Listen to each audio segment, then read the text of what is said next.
How's it going, everybody? Welcome again to Authentic Podcast here with your host, Brandon. Yes, sirree. New Zealand's number one podcast.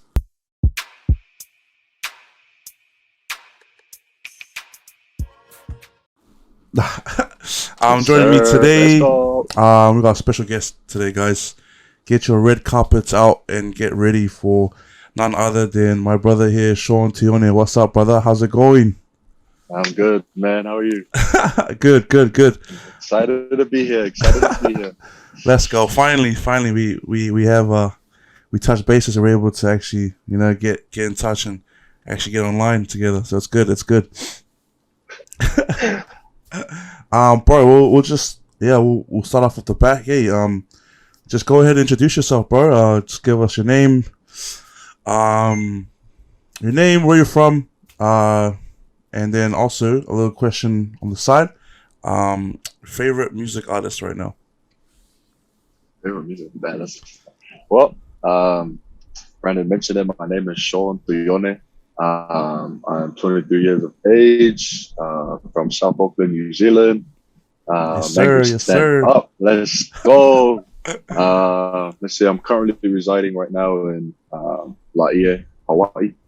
And let's see, my favorite music artist. This will probably catch a lot of people off guard, but my favorite music artist right now is probably Morgan Wallen or Luke Combs. For those of you who are country lovers, the country like myself, guy here. you guys will understand where I'm coming from. But for those of you who are not, I'm putting you on. Hit these two artists up. Guaranteed. Bro, gotta love the country, bro. Right, gotta love the country, man. Yes, sir. It hits different, eh? It hits different sometimes. It does. It hits all angles. It's all angles for sure.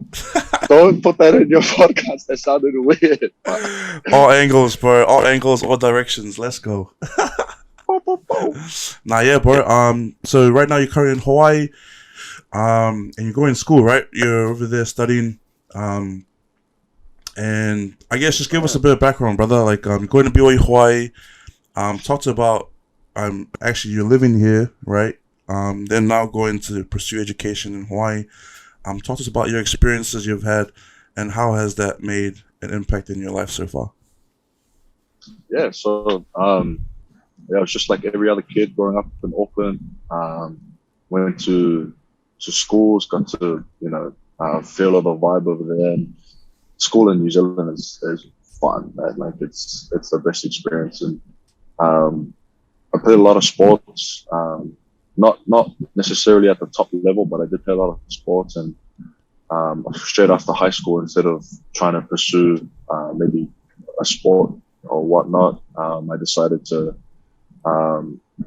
first serve a mission, obviously, for those who know me and my background. And I served in the Philippines, and that's where I kind of enlightened myself on the importance of education. And so in coming back, I decided to come here to Hawaii and pursue a bachelor's, and I'm studying business marketing right now, and with the emphasis in obviously entrepreneur background and as well as marketing and the scale of that. So that's what led me here to Hawaii. And it kind of sounds weird that I'm saying this on this podcast, but I kind of just wanted to get out of New Zealand and kind of wanted to kind of explore, especially at a young age. So I'm glad that it led me here, and I've been here for about 4 or 5 years now. So it's been good. It's been a good experience. Nice, boy. You can consider yourself a local way. Is that? You can consider yourself a local Laie boy. Woo! No, I don't think I'd ever be considered a local boy, but I do love Laie, and it's such a great community, such a great town. It kind of gives you, South Auckland vibes,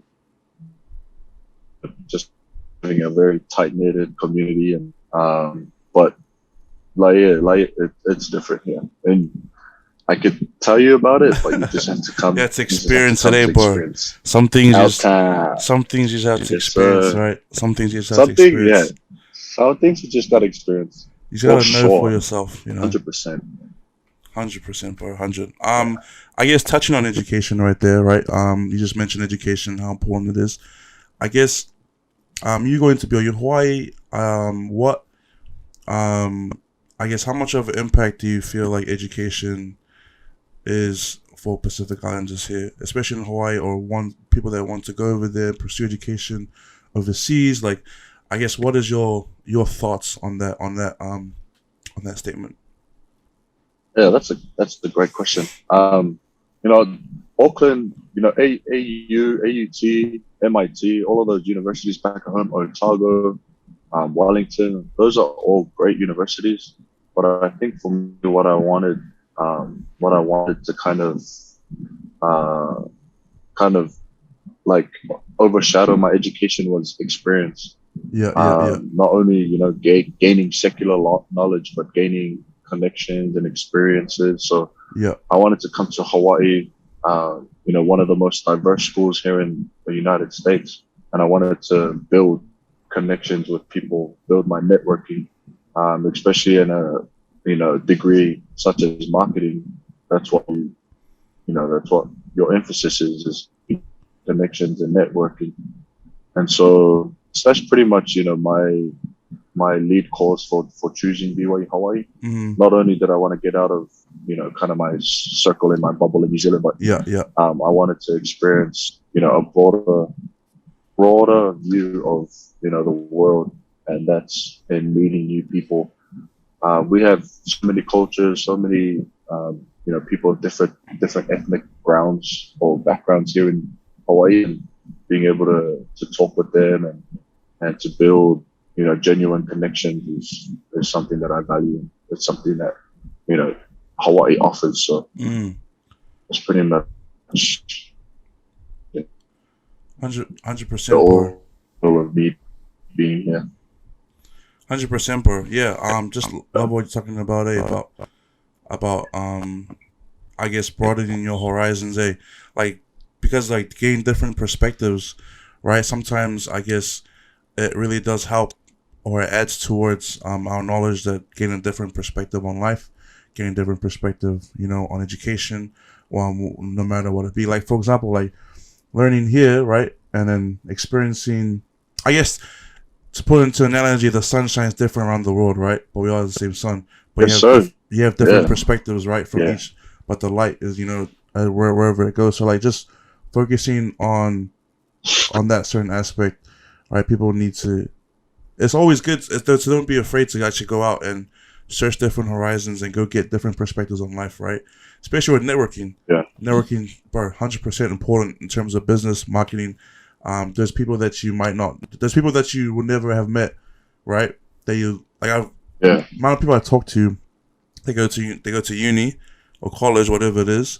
They meet someone, and then like a couple years later, they end up clicking again and remind themselves, "Oh, wait, I know a guy who was studying that or who is that now, and maybe we can link up or do something or collab or something like that." So 100%, bro. Yeah, automatic. That's it right there. That's like target spot on right there. Mm-hmm. Speaking of different perspectives and horizons, we wanted to shift focus over to more I guess athletic horizons right now. So right now you just came back from taking part of the International NFL Combine, correct? Right, not too long ago. Yes, sir. Yes, about a month ago. About a month ago, right? Just I guess talk to us about that opportunity that you were able to receive. Just give us a little brief description of your emotions, how you're feeling, that whole process, and that whole opportunity that because like that, bro, that's like an amazing opportunity that that's so good for, I guess, for yourself, your family, and also like for those out there who, I guess, or internationally want to be able to recognize and go further with that NFL career. Yeah, 100%. For sure. Like that's one of the major bonuses about being, in other parts of the world, is that you're open up to, or you're exposed to, other opportunities that you might not have, like in New Zealand. So, growing up, I did play rugby, but I was never kind of seen to fit the picture of a rugby player. I was really scrawny growing up, real skinny. I played rugby at Auckland Boys, and then I also played first 15 and first 13 in St. Paul's. I also did things like volleyball, played soccer growing up. Basketball was one of my first passions. You know that. Yes, sir. Yes, sir. Your ankles know that. But I'm not talking about that right now. what do you call it? I think, but I think, just being able to kind of use the athletic ability that God has not only given me, but hundreds, thousands of other Pacific Islander, to be able to use that talent is such a blessing. So when I was presented with the opportunity to try out for the NFL, it was kind of like a no-brainer for me, just because of the aspect of actually being in a professional league. But then the opportunity to try something new. Obviously, it's not a big game in New Zealand. There are a few clubs here and there in Auckland, as well as other parts of New Zealand. But football is not very, prominent there. We'd see like one hand catches from OBJ or sacks from Miles Garrett on Instagram, and that's as far as that goes. But being here and being exposed to football culture and that opportunity was a blessing. And so, honestly, although I'd never played a snap of football in my life, I would always get told by people here that I fit the eye test of what a football player should look like. Being 6'4", 6'5", being 6'4", 6'5", 270, 280. That you just look like a football player. And there's a lot of Polynesians, a lot of Pacific Islanders that fit that category. And it was me being here, me being on this side of the world that gave me that opportunity. So went to London, got to compete with around 50 other talented athletes of all ethnic backgrounds, from Africa, from all around Europe, Asia. And then I got to obviously be there with another brother from New Zealand. His name's Lance Leota. Yes, sir. Representing New Zealand as well as Samoa. So it was an amazing experience. I had to learn a lot of new things, use muscles that I've never used before, like my hips, and being able to adapt to not lasting 80 minutes, but being able to be in quick bursts of 15, 30 seconds. Spurts of real short time frames. So that was definitely different. But being in London and as well as leading up to that, I got good training from coaches here in the local area, as well as Hawaii in general, from people like Carvet Johnson. His nickname's the Sly Mongoose. He got me right. My father-in-law is obviously a specialist in D-line coaching or coaching in general. Yeah. And then just being in the weight room every day, and so being able to prep for that was it was hard, very studious work, but I'm confident in how I actually performed in London. I don't want to sound like that guy, but for somebody that's never played a snap of football, I feel like I showed out, and it's just a matter of waiting to see if my prep paid off and going on to the later stages. So if I do get the call back, I should be expecting some sort of call, whether that be good or bad, but some sort of call in the next couple of weeks. And then if I make the selection process, then we'll be traveling to an academy based out in Florida called IMG, and we'll be there for about 2 to 3 months prepping for the NFL draft. So big things to come. And I'm an advocate for the talent, in New Zealand and Australia. It's kind of rough.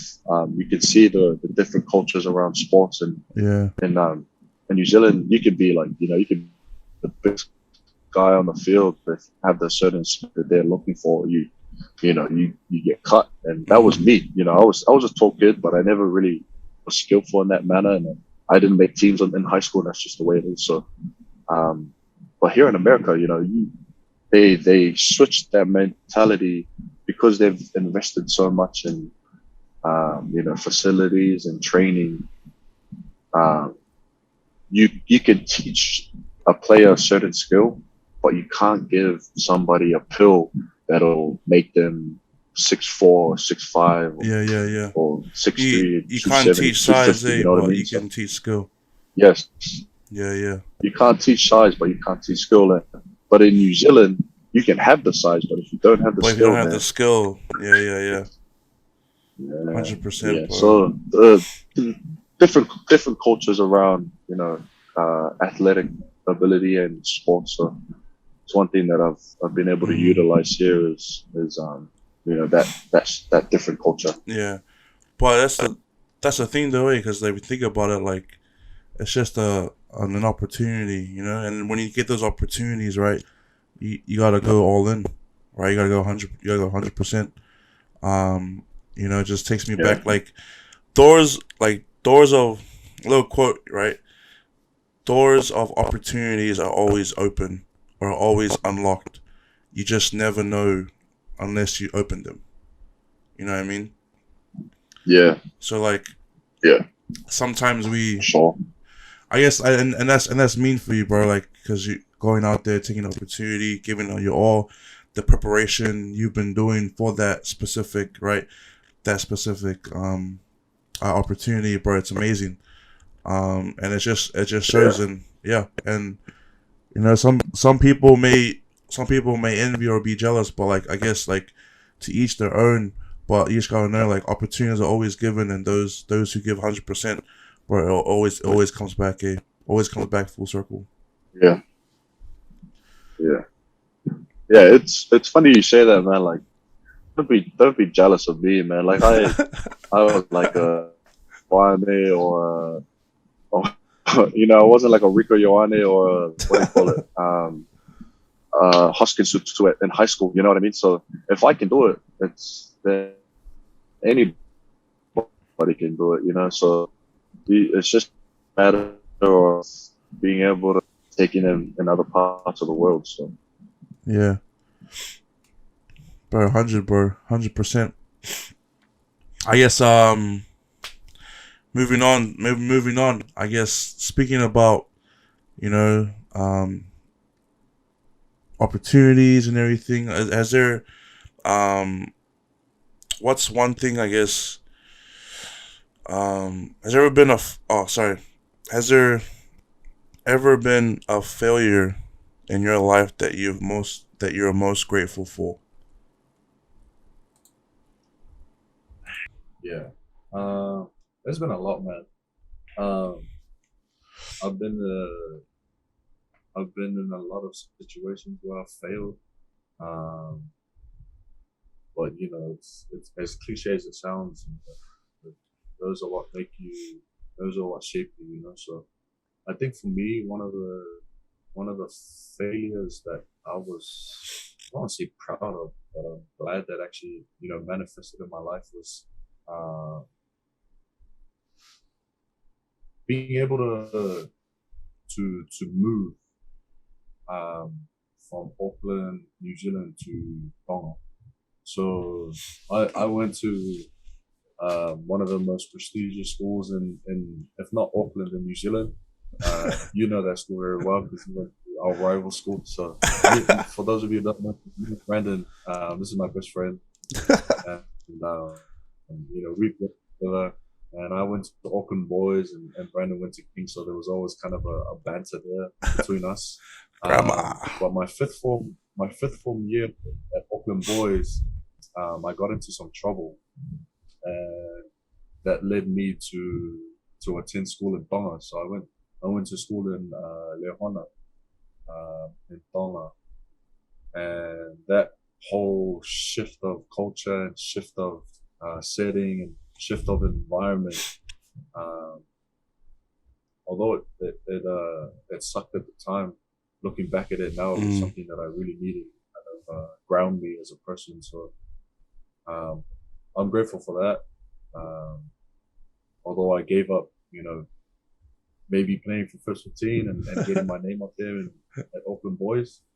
Um, I learned a lot from being in the islands, and it taught me, humility, um, being able to live off the land, being resourceful, being diligent in work, whether that be in the bush or around the Mm. house. It taught me the importance of culture, my heritage, my blood. I got to learn the language while I was there. Uh, I got to connect with, um, not only my spiritual self, but as well as emotionally. So I think for me, that was probably a transition in my life that at the time, I didn't really appreciate. But now looking back at it, it was something that I Mm. definitely needed that's helped shape me into the person that I am today. It's like a So, little. but Oh, sorry. Go yeah, ahead. no. Yeah, I was just gonna say the failure of getting kicked out of one of the most prestigious schools and a school that I aimed to go to my whole life. Brandon knows this. I've always wanted to be a grammar boy. So being kicked out of that school was a failure that has proven to be a blessing. And I wasn't kicked out. I was some things happened that obviously shifted me I from had to focus move. to Yeah. being, Yeah. being, Now, but so yeah. looking, yeah, 100%, bro. I guess sometimes I think we don't realize at that point of time in our lives, um, the blessing that will be in the future, right? So, like, thinking about it now, like, we have those little reflection moments, right? That we look back and we're like, oh, that's why that happened. You know what I mean? It's not until we like live a couple months or a year or two, we look back and we piece it all together, and then we're like, see, that makes sense why we had that or that happened, right? And I feel like, I guess the mentality now sometimes is like, some people don't realize that they get stuck at that failure or that point of their life. They're like, man, this is it. Like, I'm stuck here, or I can't do anything, or they end up moving on and they don't even learn. They don't learn from it before, right? And I guess it just, some people need to understand that, like, it's not until you it's not until you move on a little bit further until you understand the blessing, from the failure. Yeah. It's such a maturing attribute to be able to realize something like that. Like obviously at the time it was kind of it was a very derogative time for me because obviously that was my dream school, and I wasn't mature enough to realize that this was Mm. something that I needed. So for those of you who do deal with failures at such a young age, if you can come out, initially, if you can come out of that trial or tribulation initially with the aspect that this is something that I need, big ups to you because I didn't have that, at that time. Mm. It took a couple years later for me to be mature enough to realize that was something I needed, and God was in the detail of that specific, time in history, in my history. 100%, 100%. Speaking of failures and giving advice, I guess what would be one piece of advice you could give yourself right now? Right now, or if back then, Oh, like like right now. I guess thinking back right now, right? I mean, you have the most experience for yourself at this point. At this point of time, it could be anything from your experiences, but I guess just asking, right? What would be one piece of advice you could give yourself? Dang. What would be one piece of advice that I'd give myself right now? Mine would be finish, execute. Per 100 Um, per. Mine would be finish for sure. Like I had the um, I had this thing that was proven like a trait about myself growing up, where I would start something and I would get complacent or bored of it easily, and then end up not finishing it. And it was as young as like 8. Mm. My parents put me in piano classes with my sister, and I took about a year and a half, 2 years, and I needed like two more to finish and to be able to read notes sufficiently, and I quit because I just got bored and I got complacent. Um, and I've noticed that pattern in my life, even up until now. Like with school, the Mm. first couple of weeks, you're like yeah, go to class, do the homework, and then it's how you end that's important. It takes me back to uh, Kobe in the finals. They Hey. were up like what 3-1, I think 3-1 in the NBA Finals series, and one of the reporters asked Kobe, he's like, so where's the emotion from you? Aren't you happy? And he looks at the reporter. He I'm goes, not "What's happy. there to be happy about? Yeah. Just The job job's not job done. finished, job not Yes, done, job sir. not finished. What to be happy about?" So for me, I think one advice that I definitely give myself is just to finish, man, like execute, and that's something that I'm still working on. I'll publicly admit that on this podcast. It's something that I'm Bro, working on, but I think we all have a trouble with that, bro. I think, yeah, man, it's just yeah. I just got to finish, and yeah, that'll be the number one advice for me, like at this specific point in my Yeah, life. yeah. So 100, that's bro. school, finish whatever goals that I plan to execute in the next couple of years, and, whatever, man, whatever that be or whatnot, just finish. Bro, finish. I feel like, I guess that's something that a lot of us need to hear. I guess finishing, right? Finishing strong. We always hear the term, right? Finish strong. Always finish what you started, right? Um, yeah. I guess one thing that comes to my mind, bro, is like I feel like sometimes, um, like what you mentioned, we get complacent, right? And being complacent, we just hit a plateau sometimes. I guess because of the Yeah, process, and I guess at most times we get complacent, right? Because we can't see the finish line, or we can't see the end yeah, goal in mind, and I guess that causes us to lose sight of our goal, and when we lose sight of our goal, right? Like we don't know where we're going, or we have lost our direction, right? We don't have a map, or when you can't see your end goal in mind, it's hard for you to move forward, or hard for you to get to where you want to be. Um, and that kind of causes, that messes up your mind sometimes, right? I guess that's one thing that we need to understand, is just to finish strong no matter what. Keep on the path, right? Keep step by step. it's funny that you mentioned that, man. It takes me back. I just had like an epiphany of thought where it's just kind of popped up. I remember. I hope it's safe to say here, but I remember us, in the Philippines. My first area for those of you that don't know, we walk around obviously white Mm. shirt tie, badge, something that we do in our faith. But I remember walking down this one specific highway, and this thing is like long, man. Like our area was so huge, like sometimes, and the heat is sometimes unbearable in the Yeah. Philippines. So I remember me and my companion, it was Carter Lambeth at the time. Shout out to Carter Lambeth at Las Vegas, really in Utah, my Kind of man right there. Lambeth.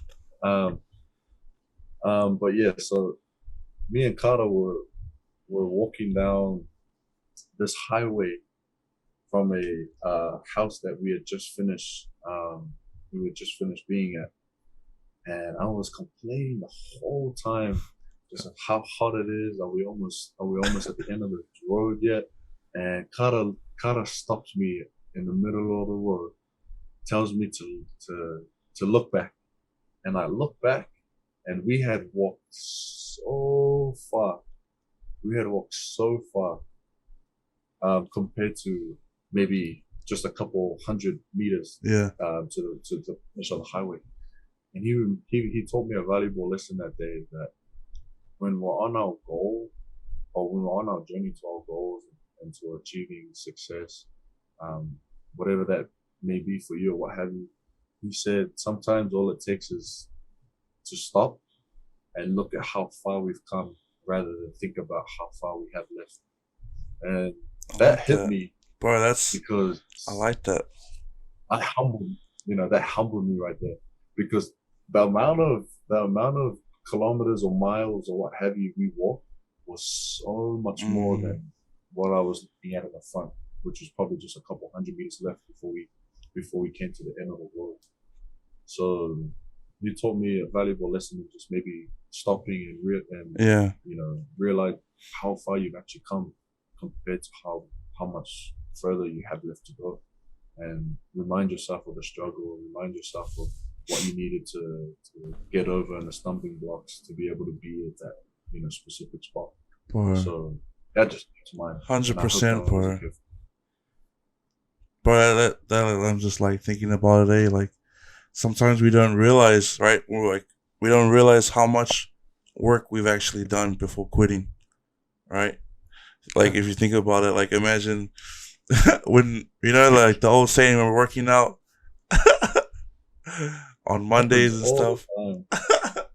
Like Yeah. you start strong on Monday, you eat clean, you work out, and then you get to like Wednesday, and then you're like, dang, I'm hungry. Let's go McDonald's.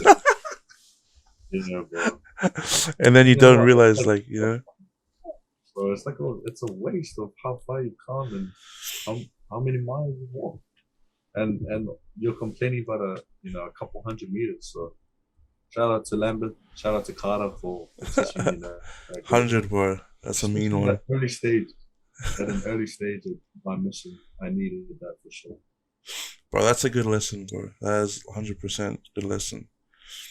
I guess moving on to lessons, speaking of authentic, right? What does authentic mean to you?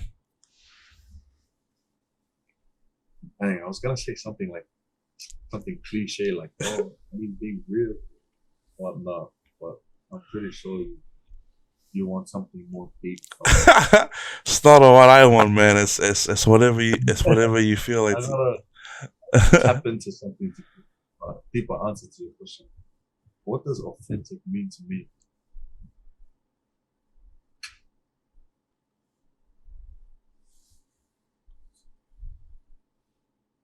Besides, always being true to yourself, besides being real, authentic to me is roots. It's my roots. your roots. Uh, I feel like I remember watching a story, yeah, of my sister-in-law, um, Niall Scanlon.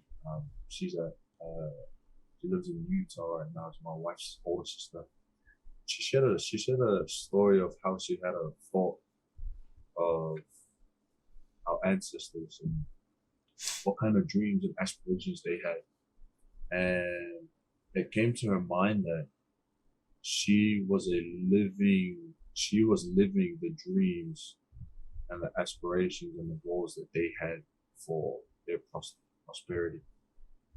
And that kind of hit me because our obviously our parents and our grandparents are first generation Mm, immigrants from mm, or migrated to the islands, and we're living testimonies of what they dreamed when making that move. So I think just outside of the cliche answers of being real and being fake, I think authentic to me is never forgetting those who came before you, and trying to be true to what they envisioned you guys would be, and some of the goals that you would strive to fulfill. And I just want to be, for me, being authentic to that is what came to my mind. Being true to the roots, being true to the sacrifices that mm, had to happen for me to be here, for me to be in Hawaii, for me to be able to try out for such a prestigious company like the NFL. For me to be able to educate myself, and for me to be able to live in a world where I'm not judged by the color of my skin. but by the merits of my character. Shout out Martin Luther King. Yes, sir. But yeah, just things like that. Like, and I don't ever want to forget my heritage, my lineage, and my ancestors, and what it took to be here and to be this blessed. You know, heaven forbid me saying that, but to be this blessed. So yeah, that's what it is to me. 100%, bro. Appreciate your thoughts, man. That's so true. I guess we need to. I mean, the realest part of ourselves is us and where we came from, right? Which sometimes we gotta take a step back and reflect on that. Thanks so much for joining us today, brother. We come to the conclusion of our podcast. Shout out to Shawn for being with us today. Guys, make sure you check him out. We'll put his description down below. Also, as well, make sure you like, subscribe, and comment down below, guys. But till next time, again, thank you, brother, for being here with us. Shout out to the 09. Shout out to the 275. Here we go. You know we stay repping you guys. Yes, sir. Yes, sir. Oh. All right, guys. Till next time. We'll see you later. Fato.